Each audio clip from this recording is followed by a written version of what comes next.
A 12-meter alligator against a tiger with 28-centimeter teeth. South America never had a chance. Panama, 2.8 million years ago, a 50-kilometer land bridge closes the ocean. From the south, Phorusrhynchus, a 2.4-meter terror bird that cracked skulls with its beak. Purosaurus, a 12-meter alligator with a bite equivalent to 3 T-Rexes combined.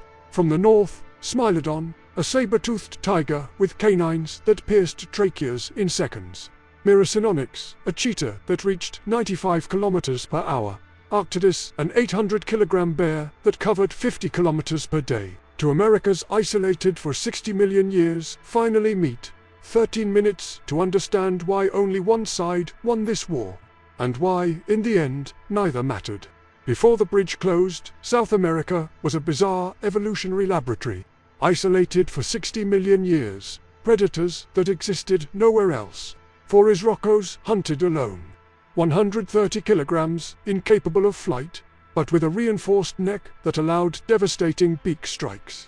Biomechanical studies confirm it. One vertical attack and the prey died with a cracked skull. But there was something even bigger. Coelenchon guillemoi, discovered in 2006 in Argentina. The largest terror bird ever found.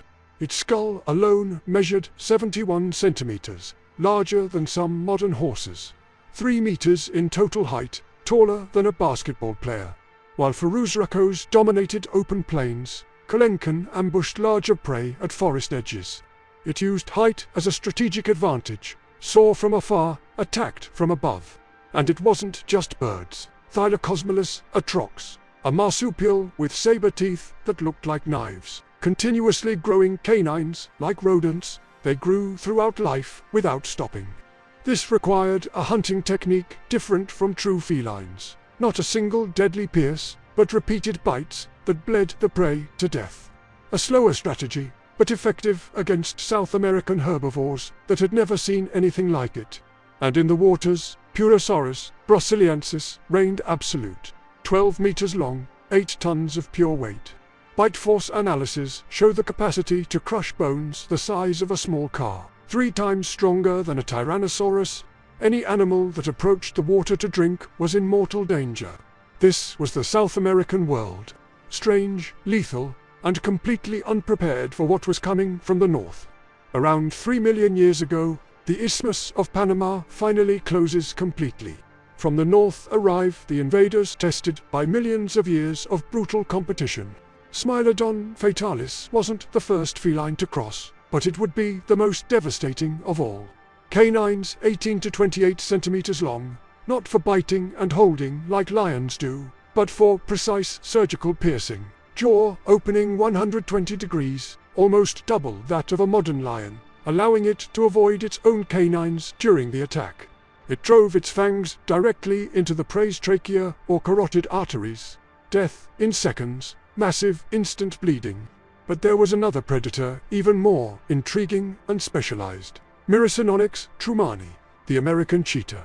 It wasn't related to African cheetahs. It was perfect and independent evolutionary convergence.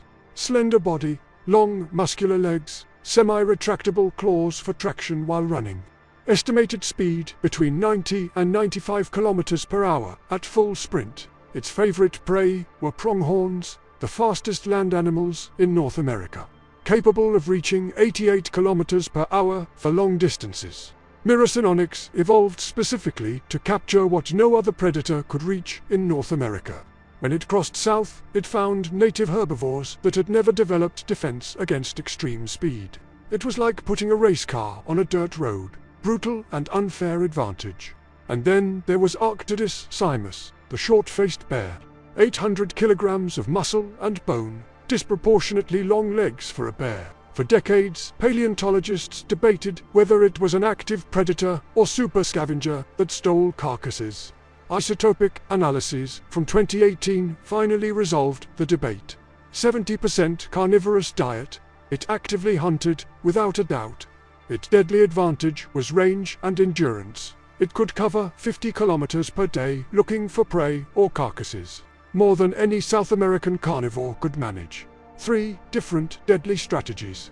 Surgical, lethal piercing, extreme speed impossible to escape, relentless endurance that didn't tire. Against this, specialized South American predators never had a real chance of victory. Now it gets interesting. Fossil records from 2.5 million years ago show initial coexistence. Titanis walleri, a smaller terror bird, crosses to Florida. It coexists with canids and felines for a few 100,000 years, and then disappears. Phorusrhacos fossils begin to become rare after 2 million years. Kalenkin, which was already in decline, completely disappears around 2.5 million years ago. What happened wasn't a battle. It was obsolescence. Northern carnivores had 3 critical advantages. First, social hunting. Canids in packs surrounded prey that solitary birds couldn't bring down. Second, experience.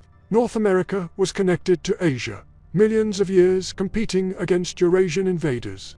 Third, diversity of tactics. Smilodon ambushed, Myricinonyx chased, Arctodus scavenged. Terror birds had one tactic: solitary ambush with a beak strike.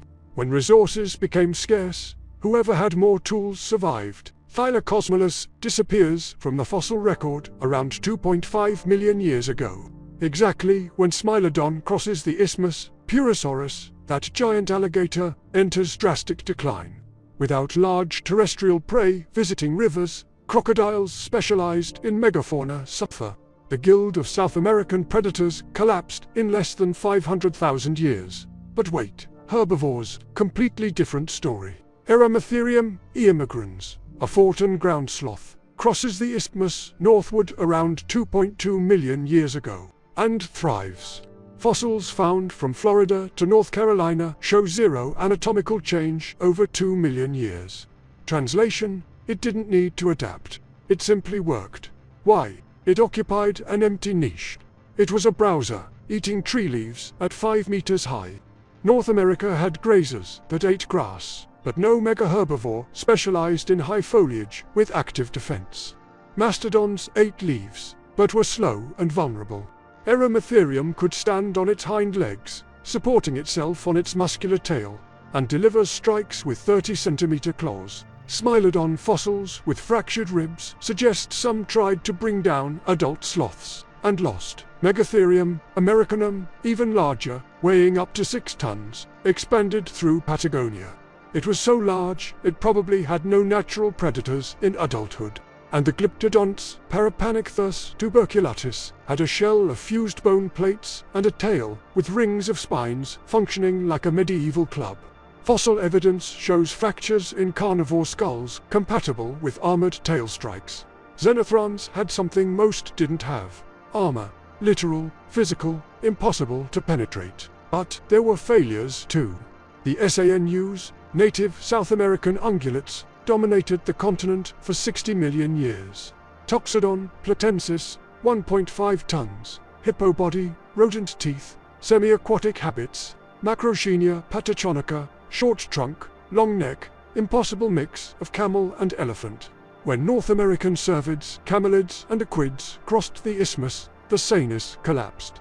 Not because invaders were better predators, but because they were more flexible generalist herbivores. Toxodon was a specialist in aquatic vegetation. When cervids occupied riverbanks with more varied diets, Toxodon lost territory. Macroschenia was a forest browser, but northern camelids could eat leaves and grass, an advantage in mixed environments. In 1 million years, of the 5 orders of Sanus, only 2 families survived. And even these were giant forms, suggesting extreme size was the last line of defense. Around 12,000 years ago, the last Macroschenia dies. End of a 60 million year lineage. But there are surprising exceptions. Small animals nobody expected. Didelphis, opossums, cross north and spread to Canada. Why? Extreme omnivorous diet. They eat literally anything. Fruits, insects, carcasses, eggs, garbage. And they reproduce incredibly fast. 13 offspring per litter, 2 litters per year. Dasypus, small armadillos, reach Kansas. Bony shell protects them from small predators. Nocturnal habits keep them invisible to large diurnal carnivores. And there's Protosian troglodytes, a South American canid that wasn't native. It was a descendant of North American invaders that evolved, BACK, into forms adapted to the South. This proves the interchange wasn't one way. Some northern lineages adapted so well they became South American. Small, flexible, opportunistic, while specialized megafauna collapsed. These generalists thrived in the cracks. Now, what nobody survived. 11,000 years ago, all megafauna over 1 ton in the Americas disappears. Eremotherium, that invincible sloth, extinct Smilodon, supreme predator, extinct, Arctodus, Myricynonyx, Megatherium, Parapanecthus, Toxodon, Macrochania, Purosaurus, all extinct. It wasn't the interchange that killed them. It was something neither North America nor South America saw coming. Humans, we arrived in North America 15,000 years ago via Beringia. And unlike Eurasia, where megafauna evolved alongside us and developed fear of bipedal primates, American megafauna had never seen anything like us. They didn't run, and they paid the price. Archaeological evidence shows Clovis points embedded in mastodon ribs, cut marks on ground sloth femurs, human camps surrounded by bones of 12 extinct species. Combine human hunting with rapid post-glacial warming and you have a recipe for mass extinction. In 4,000 years, all megafauna over 1 ton was extinct, except bison. So what does this mean? Forus racos and Colincon reigned for 15 million years, but didn't survive social carnivores. Eremotherium and Megatherium successfully crossed continents, but didn't survive humans. Smilodon and Myricynonyx dominated as supreme predators, but didn't survive the collapse of their prey. Ecological competition has no justice. Thylacosmolus wasn't inferior to Smilodon. It was different. And that difference, forged by 60 million years of isolation, became a death sentence when the worlds collided. North America was connected to Asia, its lineages tested in a global arena. South America evolved in a closed circuit. When the bridge appeared, the result was almost inevitable. But the final irony, the end, neither evolutionary experience nor isolation mattered. Because when a 70-kilogram primate with spears and fire appeared, all bets were off. The Great American Biotic Interchange wasn't a war. It was a brutal experiment on what happens when isolated evolutionary systems meet. Whoever evolved under greater pressure prevails, in larger territories, against more diverse adversaries. Until something appears that neither system predicted. Here, at Fatoria Extinta, we explore these collisions that changed the planet forever. If you enjoyed this story, subscribe, because there's much more coming.